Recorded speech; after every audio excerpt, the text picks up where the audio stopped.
You know, sometimes it seems that everybody has an angle.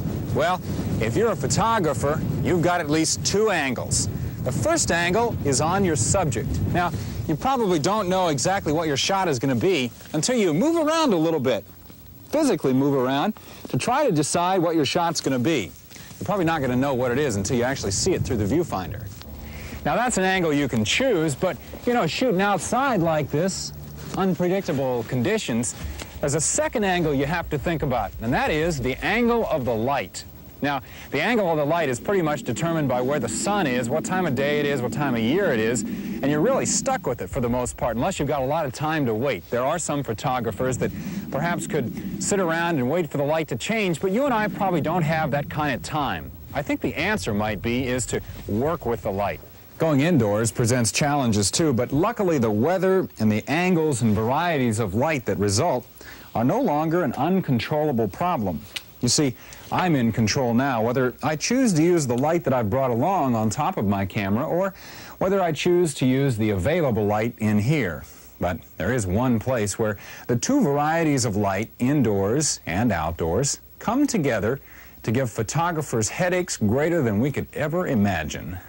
And there it is. It's called a large pane in the background, a large window pane in the background.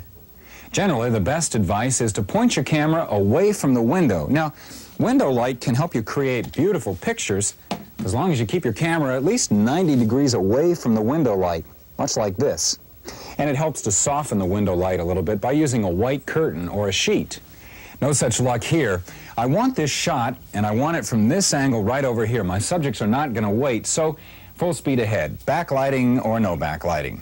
Now, I do know this situation is probably going to fool my camera's meter because it's an averaging meter. The meter is going to give me a reading that's going to perfectly expose all that light back there, so what's going to result is everything outside is going to look great. Everything on my side of the window is going to be reduced to silhouettes. Now, just for the heck of it, let's take a meter reading and see what we can find out. At f16, the camera is showing that it'll shoot it at a 500th of a second. Now, we know that is not right. Let's move in and get the real story here. Now, I'm going to take a meter reading right off of Kathy, if you don't mind. And you'll notice, as I take the meter reading at the same aperture, f16, it's showing up at a 60th of a second. And you'll also notice that I'm not trying to block the light that's hitting Kathy. I'm just trying to take the meter reading right off of her face. Now, I don't want my meter to read this bright window with all this light coming in here because that's what's throwing the exposure off. All right, now, a 60th of a second. That's a difference of 3 stops. I can set the proper exposure of a 60th of a second on my camera, but unfortunately that is not going to be the end of my problems. Whenever there's more than a 2-stop difference between the averaging reading and the close-up or spot reading, well, I know a couple of things. First, I know there's no way I'm going to get a normal-looking picture. Now watch this. When I increase my exposure, there's going to be a tremendous hot spot where the window is. That part of the picture is going to be overexposed, which is the price I'm paying to get the exposure right on Regina and Kathy.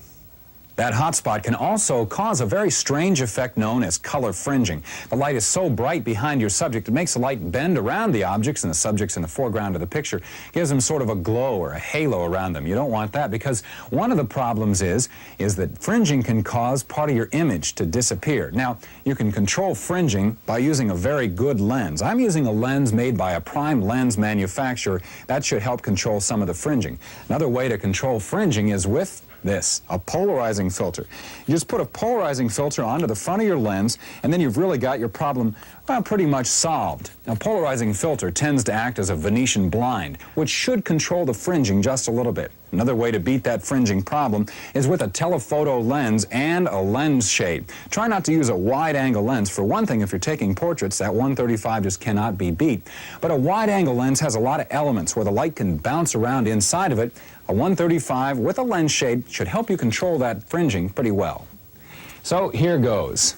Take a couple of shots here, and as a last resort, I think I'm going to bracket in 2/3 of a stop steps right here on the top of the camera so that if all else fails, I'll at least get one good shot.